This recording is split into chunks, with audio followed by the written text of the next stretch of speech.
How's it going, guys? Welcome back to another Devil May Cry Peak of Combat video.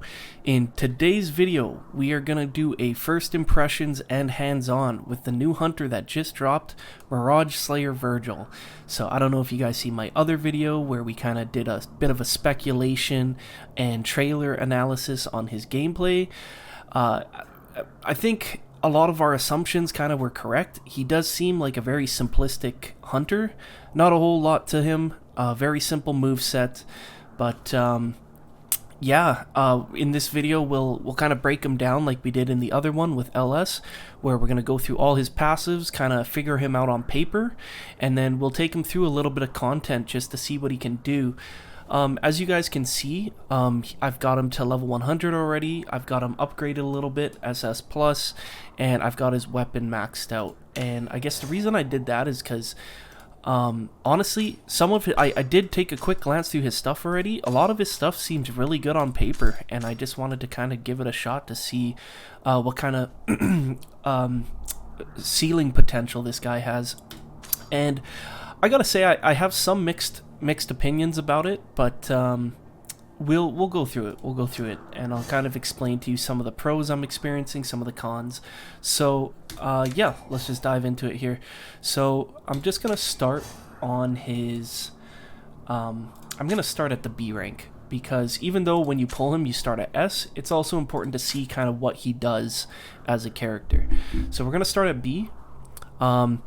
After the extreme evasion, after the backflip, after reverse shuriken, immediately charge shuriken to the third threshold and increase overall damage by 45%.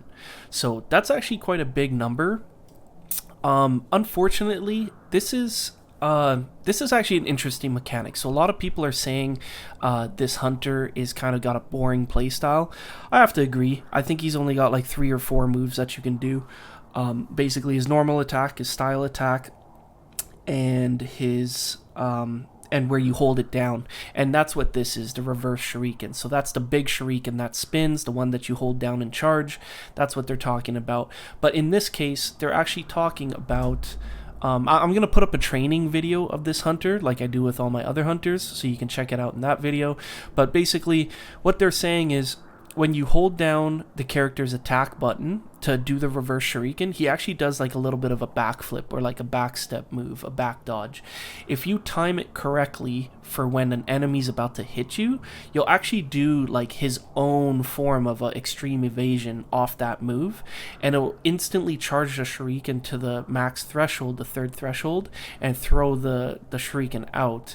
And it increases your overall damage by 45%. So even though that's a really big number and that's great, the chances of you actually pulling this maneuver off consistently and without getting hit is probably slim, because being a ranged character, you're not really going to be that close to enemies to be able to even pull this off. So it's a little bit counterintuitive to the idea they're promoting here, or the mechanic that's being promoted. Like, you're mostly going to be at a distance, throwing shurikens at enemies, doing damage, not really wanting to be that close to them. So this mechanic is cool. It offers quite a high benefit to a high risk, I guess. So how you want to view it, it's up to you. Going into A rank, Frost Shuriken. So I don't know why they do this, but could be a translation error or something. They call him Mirage Slayer Vergil on this version, but for some reason he's described as Frost Shuriken in the descriptions, I found out. So whenever they say Frost Shuriken, they're talking about the character himself.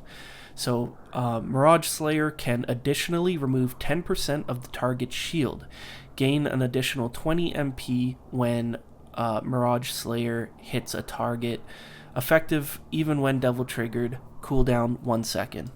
So what they're essentially saying is Mirage Slayer, every time he hits a target, actually I don't know, this could, because it's separated by a period like the sentences, he could possibly just gain an additional 20 MP when he hits a target, and that happens every second since the cooldown is 1 second.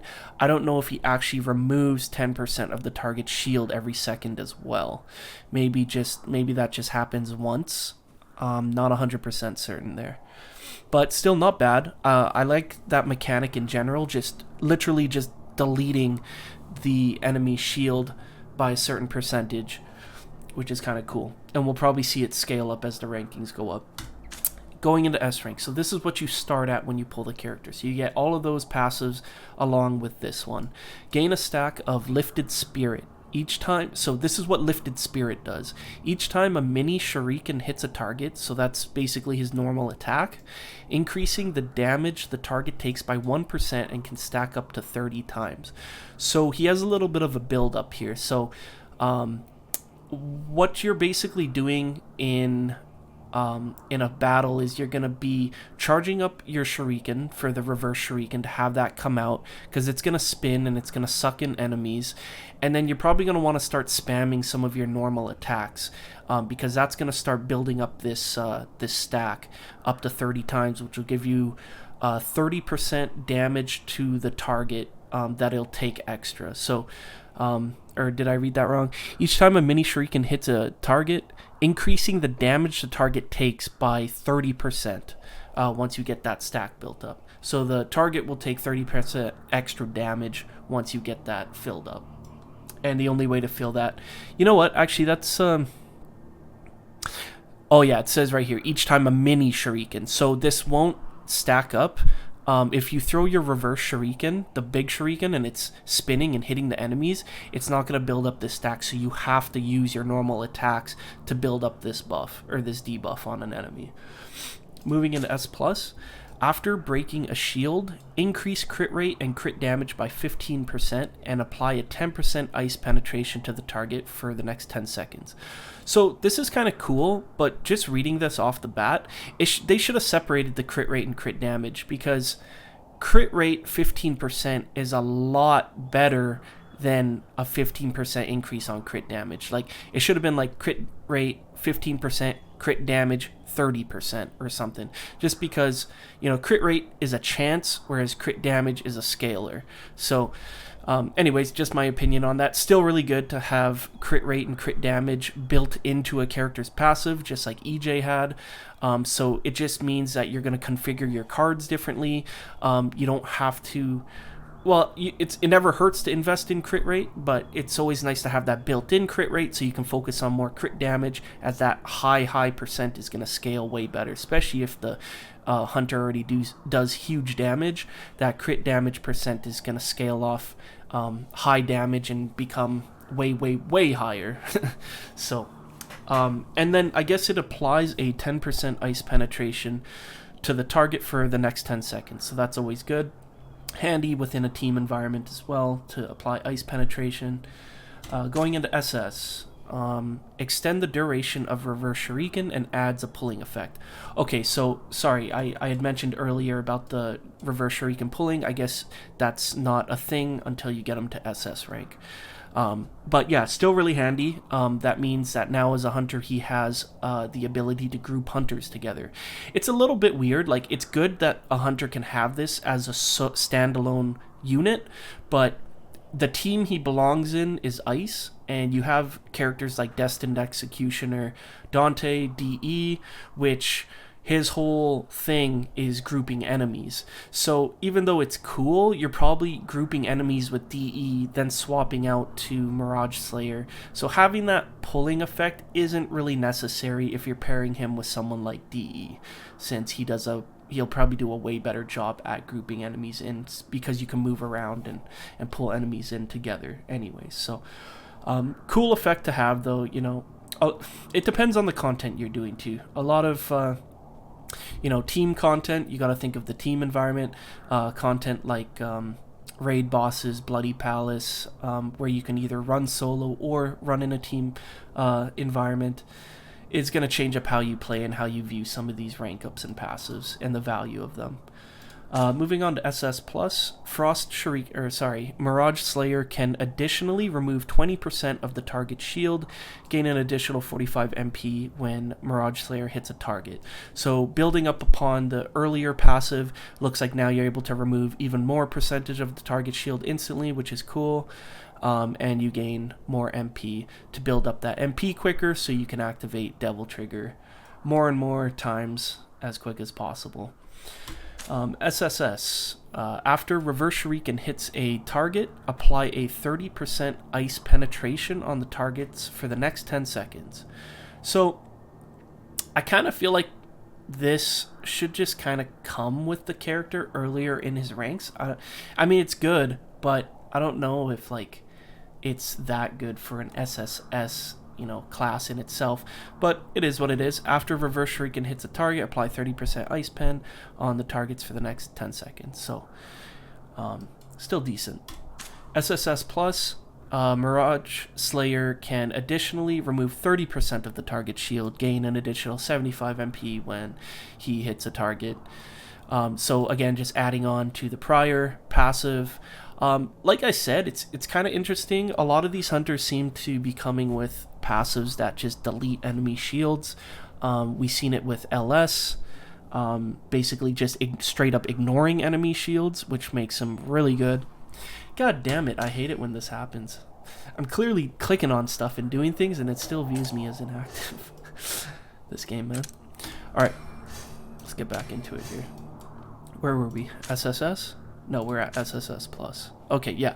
So, can additionally remove 30% of the target shield, gain an additional 75 MP. So, yeah, we're just adding on to it, so now he can remove even more shield instantly. So, that's pretty cool. I still think just ignoring their shield straight up is probably better, especially with how strong LS is. He basically kills the enemy before that even becomes a problem. He basically kills them before their shield even becomes a problem by ignoring it. But in this case, I guess you got to kind of think of the dynamic between enemies and bosses. This LS would be good for ignoring the shield on like normal mob enemies, because like I just said, he'll probably kill them before the shield even becomes a problem. But with bosses, like raid bosses, you still got to deal with the shield. You're not going to probably kill the boss right away, but you still got to deal with the shield after. But you know what? That doesn't even matter. LS is broken. He just rips their shield apart anyways. He just deletes everything in the game. He's broken. But on the other hand, when you look at it, can additionally remove 30% of the target shield. Removing the shield, though not as good in my opinion as just ignoring the shield, it's still decent, and at least it affects the team. Moving on to EX, upon entering battle, increase ice damage multiplier by 10%, only effective on Mirage Slayer every second, which maxes out at 60%, effective while out of battle. So this is interesting. Notice how it says multiplier. So it maxes out at 60% every second. So at 6 seconds, so upon entering the battle, after 6 seconds have passed, he's gonna have 60% increase to the ice damage multiplier. So that's a big deal, because anyone who plays like RPG games or like games like Diablo, there's additive buckets of damage and stats, and there's multiplicative buckets of stats. And multiplicative is always the more meaningful stat, because multiplying things and numbers is way better than additive numbers and stats. And if this is modifying the percentage of whatever the ice damage multiplier number is, that's a pretty big deal, because multipliers do a lot. They make a big impact on things. So adjusting the multiplier by 60% after 6 seconds could be quite a big deal. I'm not there yet, so I don't really know what it will be like, but that sounds very, very interesting. Okay, that pretty much wraps it for what this guy can do on paper for his passives. I think it paints a pretty big picture, pretty clear picture. It looks like, he can remove shields. He puts debuffs on enemies so they take more damage. He also buffs himself with like Ice Pen. Or I guess not even himself. He does a lot of enemy buffs, which affect the whole team, which is good. And then he has a few other things going for him, like pulling in enemies and the inherent crit rate and crit damage. So yeah, not too bad. And you gotta remember he's ranged hunter, so a lot of his attacks are happening at range, which is a very safe play style. He won't, take a lot of damage if you play him right. And yeah, it seems like he's going to do a lot for a team setup. And he seems kind of self-sufficient too, if you were to just use him alone. Moving on to his weapons. Like I said, I do have his weapon maxed out here. It seemed pretty good. So we're just going to go through it. We're just going to, yeah, so how do I explain? So level 1 is, level 1 of this skill is when you just acquire the weapon with no stars. Increase overall damage by 20%. So when you combine it with his evasive maneuver that we talked about, his passive at rank B, you could potentially have a 65% overall damage increase if you pull off his dodge properly, which is kind of cool. When Mirage Slayer enters a battle for the first time, he immediately gains 100% of max MP, only effective once every battle. So I really like it when hunters have the 100% max MP at the start of battle for just a 1-star investment. So level 2 would mean you have 1 star on the weapon. And yeah, having 100% of max MP is nice. In this case, it really depends on what the ultimate is for the hunter. Characters like OMS are extremely good because of the 100% start MP, because his ultimate happens to be really good. Basically, he hits pretty much every enemy on the map in an instant, does huge damage. He can wipe an entire field right off the start of a round because he starts with that max MP. Guys like EJ start with max concentration, not max MP. So even though EJ has a really good ultimate that can hit every enemy like OMS, EJ starts with max concentration, so you have to still build up his MP, whereas guys like OMS start with max MP, and then they pull off their ultimate and they just wipe the entire field. So really good for that. I like this. I like when characters come with this passive on their weapon. Moving on to 2-star, or sorry, this would be 3-star, but level 1 I believe is 40. So this raises the max stack of Mirage Slayer's Lifted Spirit. So remember, on his passive, Lifted Spirit applies that 1% every hit debuff to the enemy. So once you have this weapon at 3 stars, you have to hit the enemy.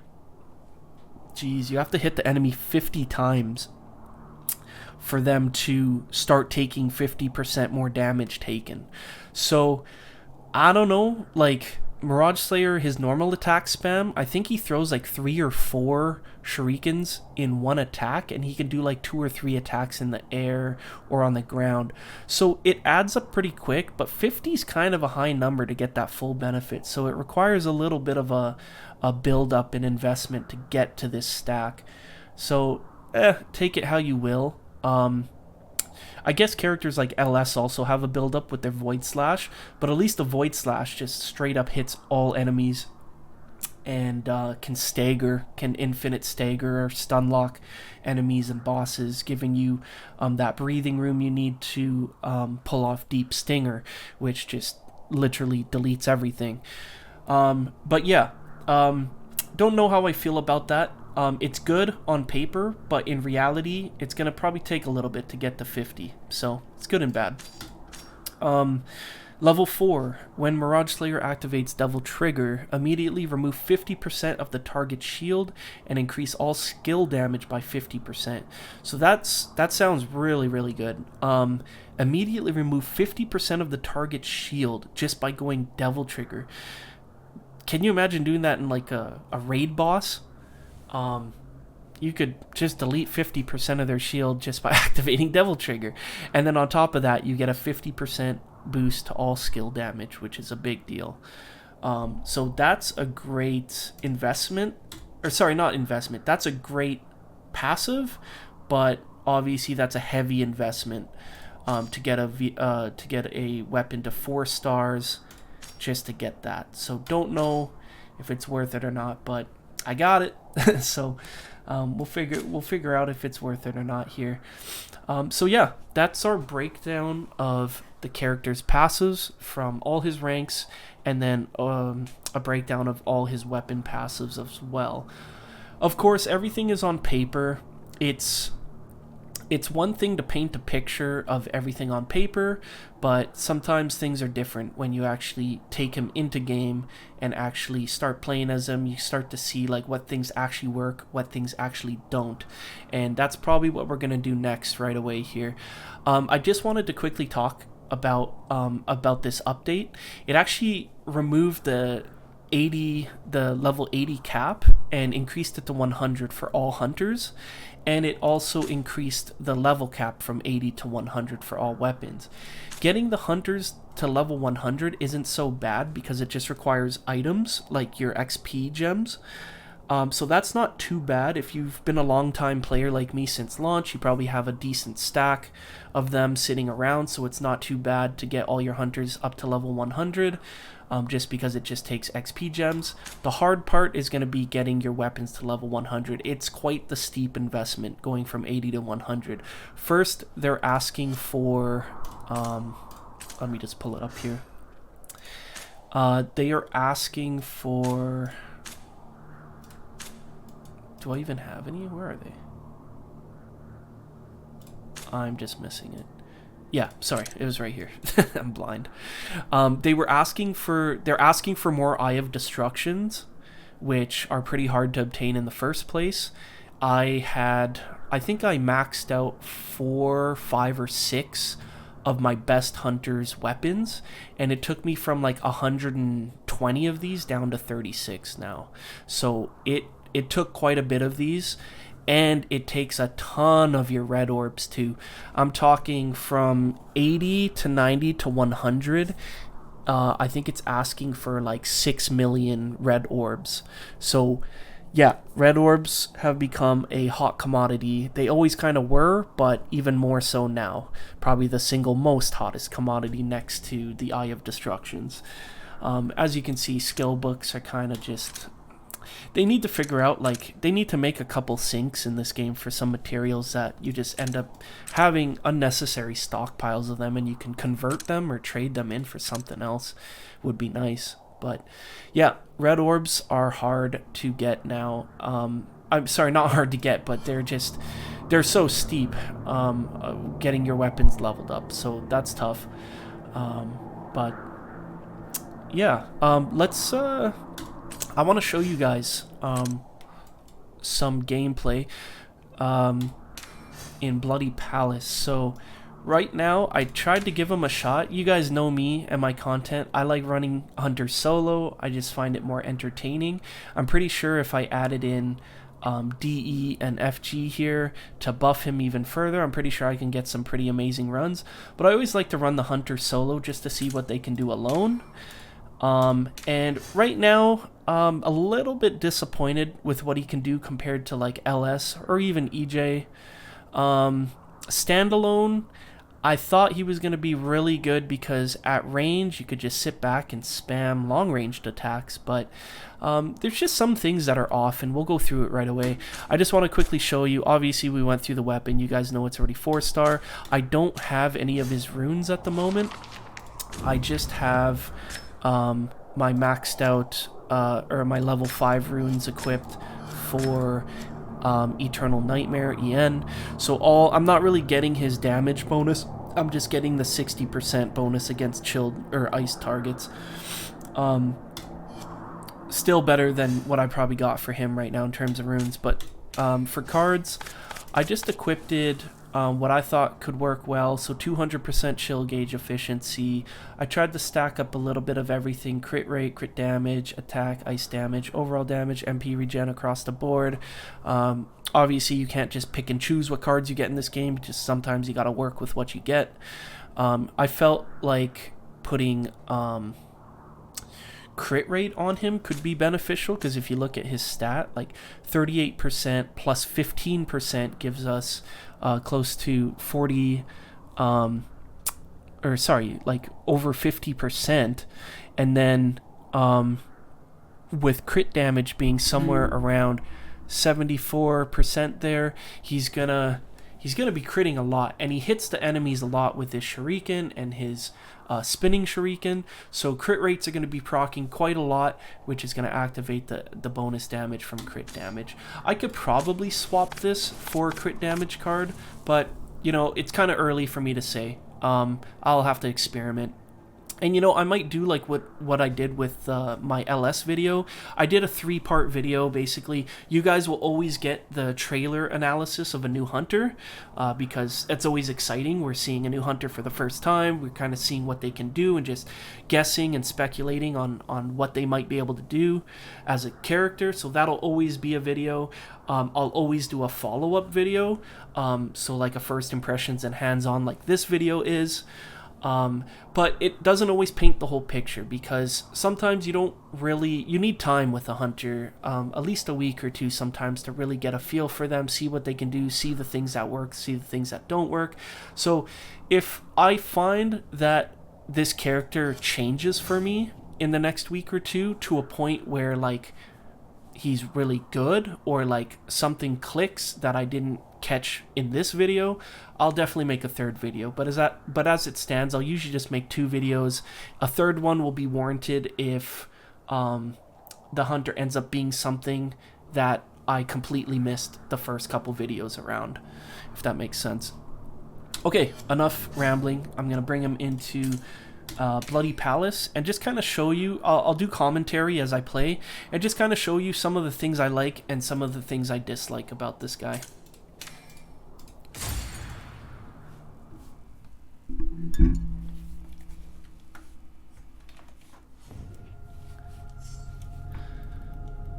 So first things first, here's his normal attack. You can just spam it, but you could also spam it in the air. And I think that's probably your safest bet, because unfortunately he tends to fall down as he's doing it. I kind of feel like he should just stay in the air and be able to spam his attacks. It would make things a lot safer for him. Being on the ground just opens you up to taking damage. But yeah, being in the air is probably a safer bet.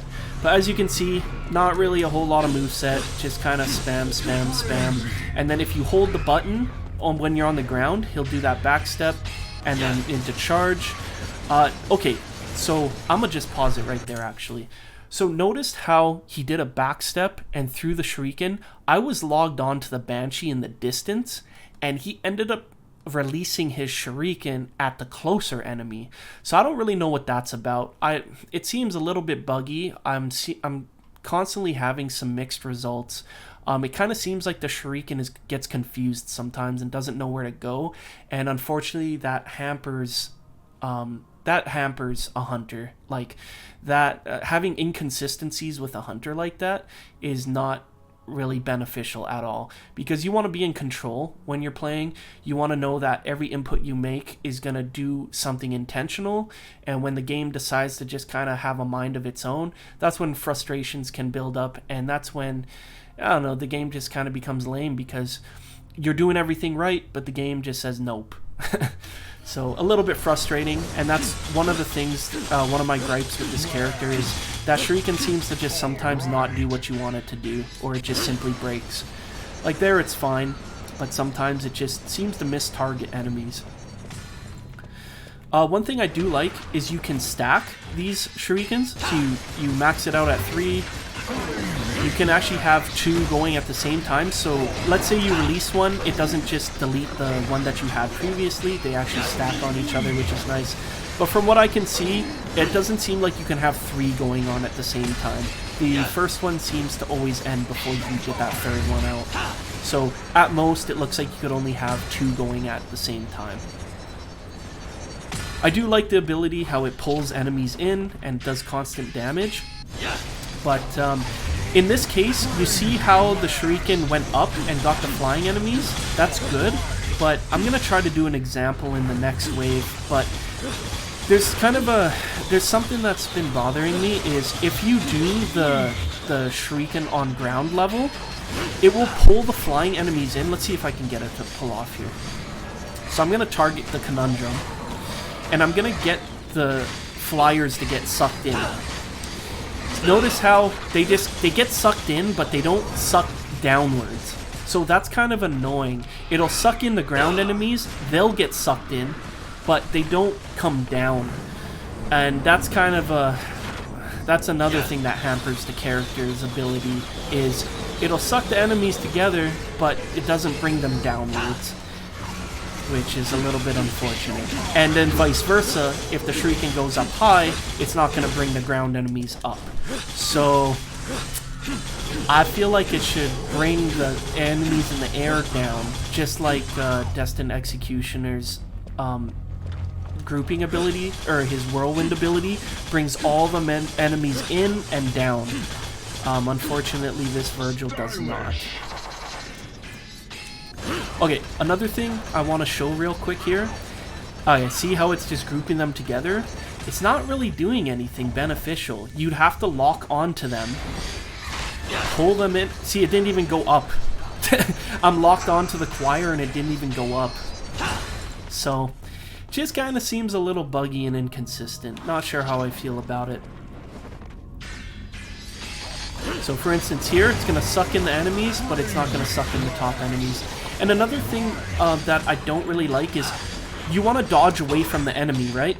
But when you dodge away and hold his attack, you're just going to backflip right back into the enemy, which is completely counterintuitive to what you want.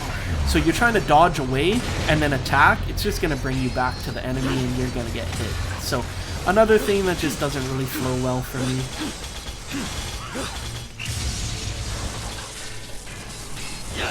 I don't know about you guys, but I was just locked onto Agatha and I activated my devil trigger and I did not see her shield deplete by 50%. I thought that's what the weapon is supposed to do, and it did not. So could we have possibly found a bug or something that's not working intentionally? I don't know. But I think what's really making this difficult to work with, this hunter difficult to work with, is you have to be very choosy with your lock-on, and the lock-on system in this game is not the best. It's a little bit janky, and basically if you're locked onto an enemy in the air, your shuriken's gonna go high. If you're locked onto the enemy on the ground, the shuriken's gonna go low. And as we just discussed, you almost never wanna, I mean, if it sucked the enemies down, you would always want to go with be locked onto a target that's on the ground. If you go high, it's going to be not good because characters on the ground aren't going to go up. So it's kind of like a pick your poison, so to speak. You can't have both. So it's a little bit unfortunate. I feel like the enemies in the air should really come down. It really kind of hampers the effectiveness of this hunter. But you can see he does decent damage when you get the reverse shuriken going and you start spamming his normal attacks to build up that debuff. He gets going, but we're gonna do another run here. Sorry, I know I've been talking this whole time, but it's hard to keep up with the things that are going and to kind of talk as I go. But I'm just gonna do another straight run here. I won't talk so much, just to kind of see what he can do while I'm focused.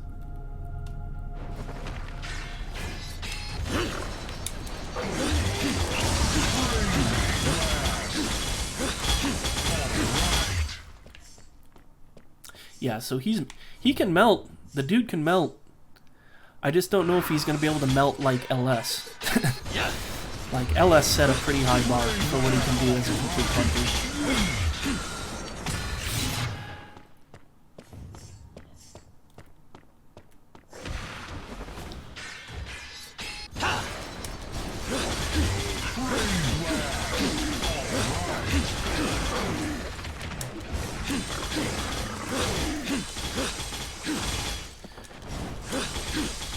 Oh, I love his attacks for Nemesis. Nemesis are so annoying. Ooh, just dodged it.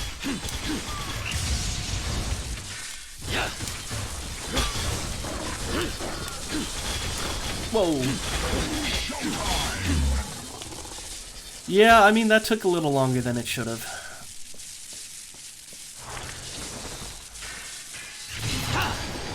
So this floor would be so good if he can suck the enemies down, but he doesn't. That just holds his character back so much. His style skill is pointless. I don't know what the fuck that does.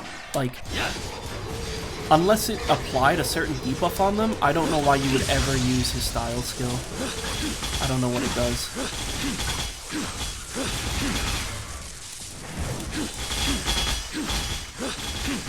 Stylish.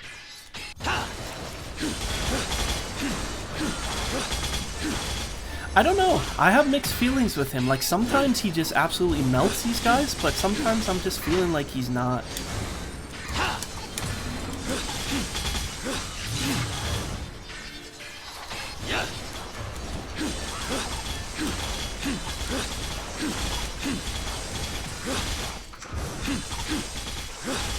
Like, it's a lot of just sit here and spam the buttons, and I just kind of feel like there's hunters that can just do it better and easier.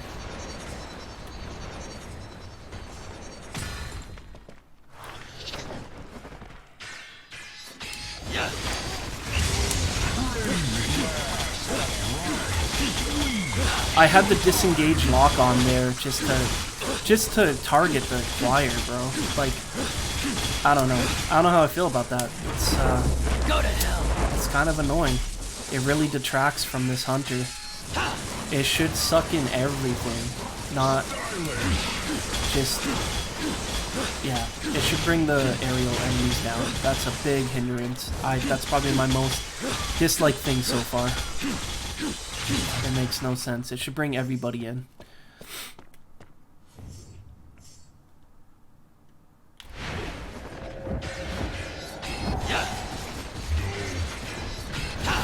Notice how it's not even staggering them either.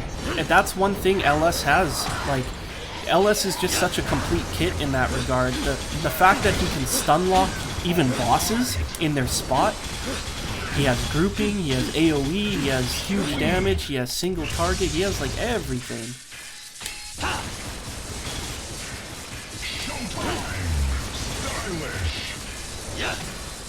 Like, Mirage Slayer is decent. Obviously, I don't have him maxed out yet, but I feel like he takes a bit of effort, and he's not really working the way I'd hope he'd work.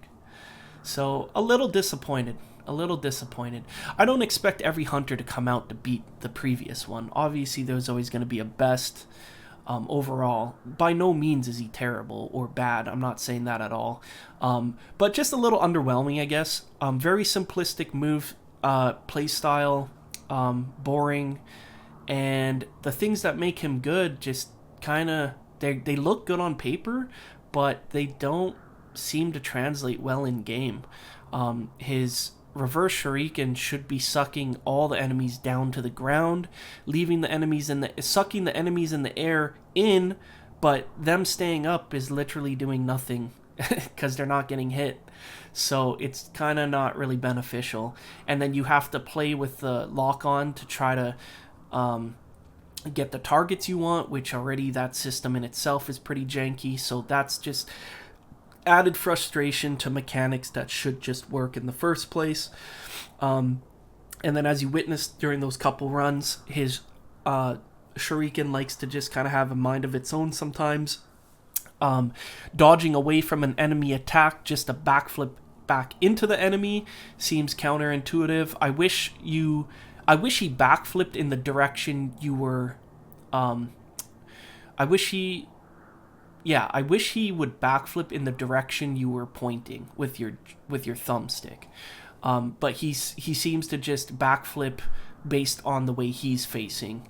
So, and when you're dodging away from an enemy, your back's gonna be facing the enemy, which means you're just gonna backflip back into the enemy. Good shit. So, yeah, I don't know. He's a hunter. I think he could probably be really good when you max him out, but like I said, why would you spend the resources to try to max him out when you can invest in somebody like LS, where, yeah, I mean, he needs such a low investment to be so incredibly good, and he comes with such a good kit. I should mention, though, just so I'm not, misleading anyone, this update seemed to actually... Okay, well, I don't want to... nothing I say is concrete because we don't actually know, because they don't like to give us patch notes when things update. So we don't know what's intentional and we don't know what's a bug. But right now as it stands, LS actually lost his ability to suck in enemies with shields when he's doing his deep stinger. And honestly, it is super detrimental to his character. The fact that he can pull every enemy into his deep stinger and just absolutely delete them is what makes him so good. The fact that he can't suck in shielded enemies anymore actually hurts him so much, and nobody knows if it's intentional or a bug. We think it's a bug, but who knows? We don't get patch notes, and we really should. So with that being said, I don't know. I think, where would he fall? He's definitely one of the more, I don't know. LS is definitely still at the top, hands down.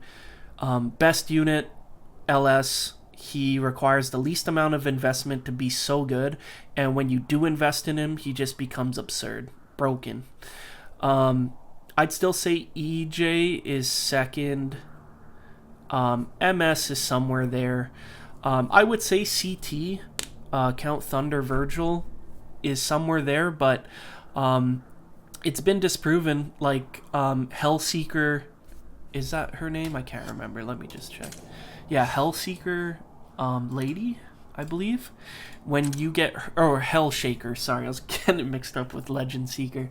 Hellshaker lady, HS, she's actually better than CT maxed out. She has a better kit. She's actually way stronger. It's been proven.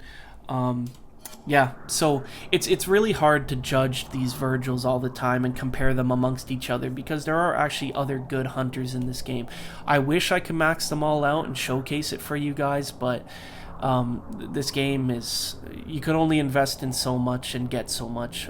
This game's pretty steep, and it's hard to get everything maxed out and compare them fairly. So with all that being said, guys, I hope you enjoyed this video. I hope it was informative. I always like doing these type of videos because it helps me learn more about the hunters. We get a deep dive on what they can do, and it's starting to prove to me that, you know, what seems good on paper isn't always when you start playing as the hunter, especially when you're dealing with, like I said, when you're dealing with things that are kind of just out of your control.